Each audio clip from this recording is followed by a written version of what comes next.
Welcome to This Explainer. Today, we're diving into a really fascinating journey that proves how embracing your absolute most embarrassing, unpolished moments can actually be the foundation of a multi-million-dollar creative empire. We're looking at the phenomenal rise of James Rallison, who you probably know better as TheOdd1sOut on the internet. From posting barely legible webcomics online to executive producing a top 10 Netflix series, this is a masterclass in how vulnerability and sheer consistency can completely conquer the internet.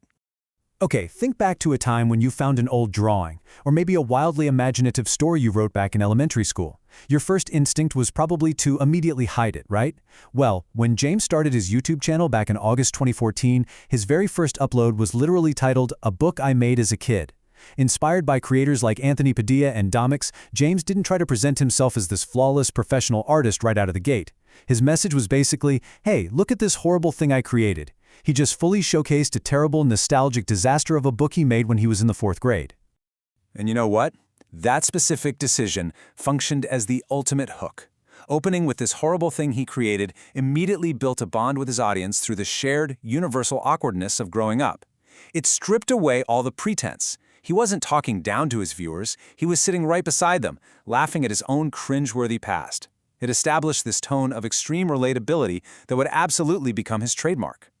So, let's talk about the quiet grind and his early days hustling on Tumblr. It actually all started back in 2012 with a Bamboo Create drawing tablet that he got for his 16th birthday. But the real story of this era comes down to the number 100. It took James drawing and posting 100 webcomics to Tumblr just to get his very first 100 followers who weren't just his friends. He was putting his work out there week after week, featuring an initial cast of characters named Justin, Jake, and Kevin, to an audience of practically nobody.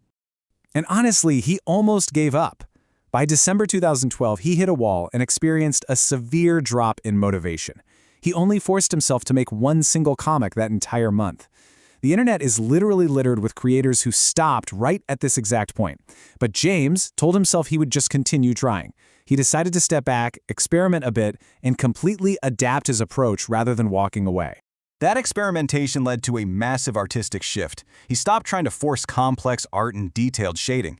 Taking inspiration from other cartoonists like Loading Artist and Domix, he completely ditched his original cast and shifted to a super simple, heavily stylized bubble format.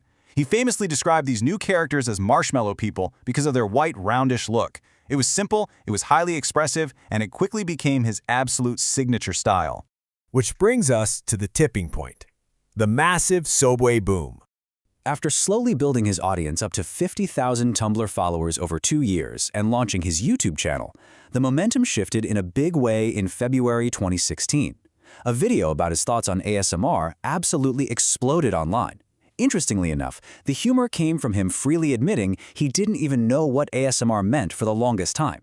That single video jumped his channel from 20,000 to over 100,000 subscribers, increasing his daily views tenfold. Then, just 1 month later, he dropped a video about his time working at a sandwich shop, which he comedically mispronounced as Subway to avoid any copyright issues. That Subway video became a total cultural phenomenon on YouTube. He shared these hilarious, mundane stories, like the time he accidentally set off the store alarm because he didn't realize the code was his own social security number. The relatability of working a terrible fast food job resonated so deeply with people that in just one single month following the Subway video, his channel skyrocketed. He gained a mind-boggling 300,000 subscribers, and his total views jumped from 6 million to 30 million. So how exactly did he pull this off? Let's break down his animation success formula. He really succeeded through a very specific secret sauce. First up was relentless consistency. Even when animating was incredibly tough and time-consuming, he kept uploading. Second, cross-pollinating collaborations. Animation is unique because to collaborate, all you really need is an audio file of someone's voice. James leaned hard into this, frequently collaborating with a massive list of creators. Most notably, Jaden Animations, who he calls the queen of YouTube animation, and the musician Boya Band, who he teamed up with to create the wildly successful song Life is Fun, which racked up over 100 million views. But the really crucial point here is that his content strategy remained incredibly grounded. He wasn't animating epic fantasy battles. His whole channel was dedicated to normal, mundane, day-to-day events. He animated videos about hating the kids' show Caillou, his love for M&Ms as a coping mechanism, and just a general existential dread of life. It's through this funny storytelling and simple animation that viewers start to feel a really strong bond with James, almost like they know him better than their own friends. And that relatability took him far beyond the YouTube screen. It allowed him to make the leap from internet videos to mainstream media with Oddballs.